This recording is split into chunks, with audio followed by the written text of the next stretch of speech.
Please pay close attention to what I say. A person who works at the highest levels of the crypto business called me a few hours ago. This person can see how exchanges work, how liquidity is structured, and how much exposure a counterparty has in many different countries. What I was told quickly raised red flags. There is a big cryptocurrency exchange, much bigger than FTX ever was at its peak, that is currently working in conditions that could lead to a rapid failure scenario if they get worse. To follow the rules of the site, I'm going to be very careful about how I say this, but please understand this. Prices will not be the first thing that hurts people if this situation gets worse. It's getting in, there are exits, accounts have been frozen. What you do about custody may be more important in the next 30 days than at any other time in this market cycle. Stay with me until the end of this video because I'm going to show you how to lower your risk, what people always do wrong right before an exchange fails, and the exact steps you can take to protect your wealth when liquidity goes away. You already know I don't chase stories if you've been reading my work for a while. I'm interested in global risk. Before it's too late, I talk about the things that no one wants to talk about. I've told people about Bitcoin wallets that aren't being used, about hidden leverage in platforms that are supposed to be safe, and about stablecoins that depend on trust instead of hard backing. There are other risks besides exchanges, but they are the fastest way for people to lose everything. One of the most dangerous things about exchange risk is that it is hard to spot. There is no sign that says collapse coming. Up until it doesn't, everything looks fine, withdrawals become less fast, customer service stops responding, the incentives get stronger, yields suddenly go up. Behind the scenes, money is being moved around to fill holes that shouldn't have had any in the first place. It happened just like this with FTX, but some people still think it was a one-time thing. It wasn't. It was a failure of the structure. Those buildings are still there today. I want to make something very clear that most people get wrong. Crypto was made to make people not trust the system, but centralized trades made trust necessary again. As a creditor, you don't have to pay back the goods you hold on an exchange. The coins you think you own do not really belong to you. You made a promise. As soon as stress sets in, agreements fall apart. That's why the same line is said after every big failure. Withdrawals are being stopped for now. That phrase shows the difference between having money on paper and losing it in real life. Take a time to zoom out and look at the bigger picture. Globally, liquidity is getting tighter. There is more pressure from regulators. In the market, people are pulling back. More attention is being paid to stablecoins, but speculative assets are still very overvalued, especially memo coins and projects that don't make real money, have real users, or provide real value. This is how great events happen. Not because of one event, but because a lot of weak systems are being pushed to their limits at the same time. I've said this in public before, and I still believe it. The vast majority of cryptocurrencies will not last in the long run, but that doesn't mean prices won't go up for a while. In other words, they can't hold on. They don't help a lot of people with real problems. It was true what Brad Garlinghouse said about 99% of crypto going away. Every new wave of technology looks the same in the past. Too much comes first. Then there is speculation. In that case, merging gets rid of everything that isn't necessary. So my first rule for lowering risk is very simple right now. Get rid of contact that isn't needed. You are taking a risk by keeping mem coins, tokens that are only used for speculation, or assets that exist only during hype cycles. The environment is already unstable. Now is not the time to take chances. Focus on digital assets that can be used in the real world, are easy to understand from a regulatory point of view, and will be useful in the long run. Assets that have already been through several market crashes, things that businesses can use as assets. Now, more than ever, utility is important. It's more important than ever, to be honest. Being old is more important than ever. Narratives won't help you when funding goes away. It's the infrastructure. Let's talk about trades now, since this is where most people die. How often do I exchange? Yes. Anyone who works in the market does. They help you. They're not a safe, though.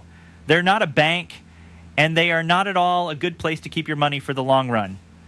People make a mistake when they mix up safety and ease of use. It's easy for them to leave money sitting there because it seems like a hassle to move them. And that ease of use is what costs them everything when something breaks. Minimizing risk is the right thing to do. To get into places, use exchanges. If you're trading, use them to make deals. But ownership should change right away after the trade is done. At any given time, I only keep a very small amount of my crypto capital on platforms. mostly in stablecoins that are traded for short periods of time. As soon as profits are made, they are turned into long-term assets and taken off the site. That process can't be changed. And this is where cold wallets come in, not as a trendy term, but as a way to stay alive. A fully protected cold wallet gets rid of all counterparty risk. It can't be broken by a trade failure. It can't be changed by a cash freeze. It can't be reached by an internal balance sheet problem. But, and this is very important, a cold wallet is only as safe as the person who uses it. It's not the wallet itself that gets hacked most of the time when people use self-custody. These mistakes are made by people. Setting up digital seed words is by far the biggest mistake people make. Grab shots, notes apps, using the cloud, emails, this is how people lose everything. If you give malware the keys, it doesn't need to break the protection. A seed phrase is no longer private once it is stored online. It has only not been found yet, and it is finally found out. Take this one thing away from this video. Do not save a copy of your seed word on your computer at any time. Write it down on paper. Even better, carve it into something that won't burn, flood, or break down.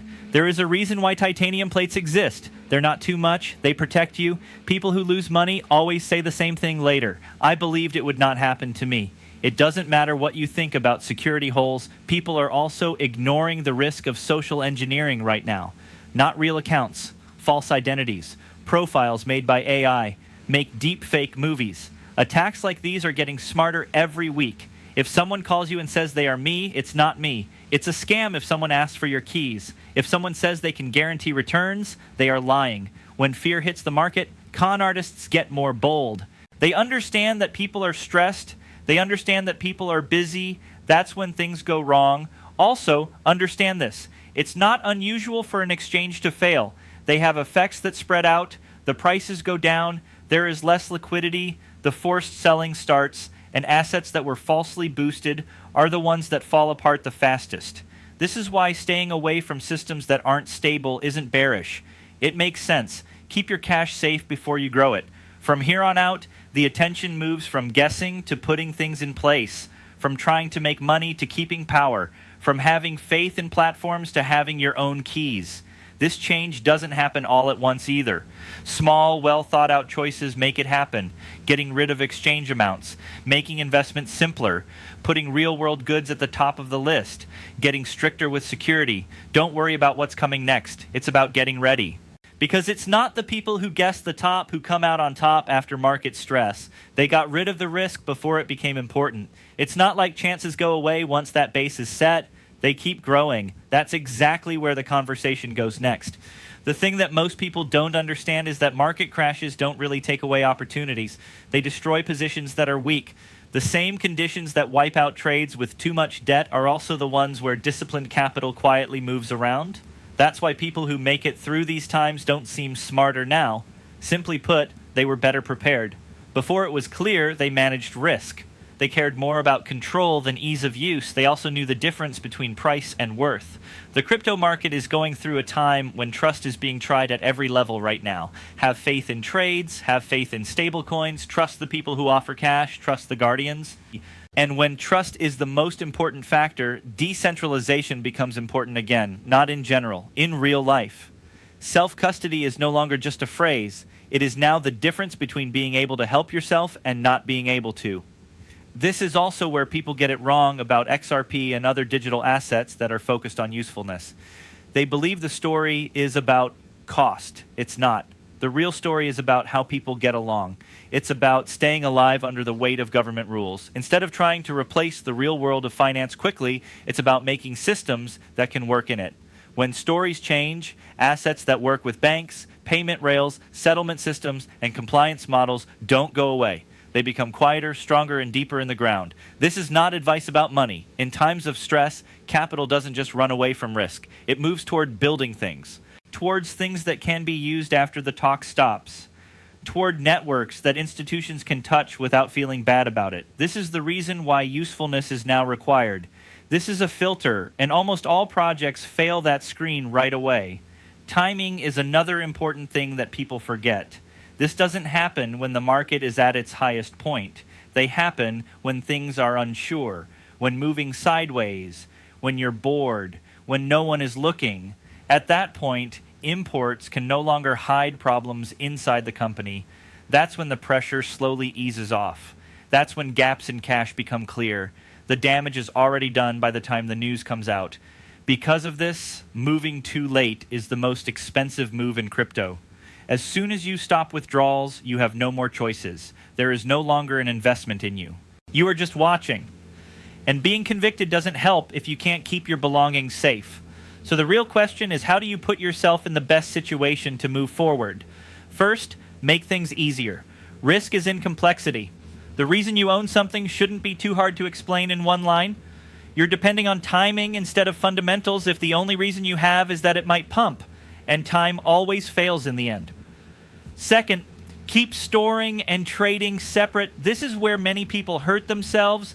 They have both long-term assets and short-term habits. Everything is kept on markets in case they want to trade it, and that mental flaw is shown to everyone forever. Make it clear what is being held and what is being sold. Trading capital stays on sites for a short time. Long-term capital doesn't change.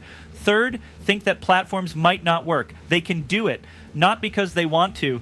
That one assumption changes how people act right away. You must no longer seek agreement. You don't trust screens anymore. Stop not caring about parenting risk, but now you're acting like the owner of your money instead of having an app.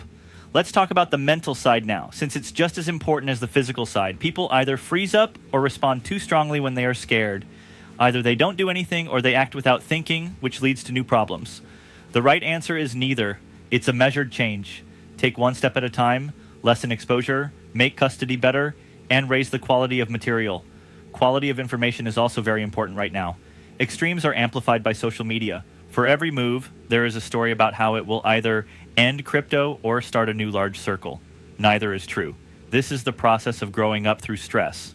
And growing up always makes you feel bad. You don't have to guess which trade will fail. You don't need real names. There are no need for rumors. You only need to be aware that centralized risk exists and take steps to avoid it.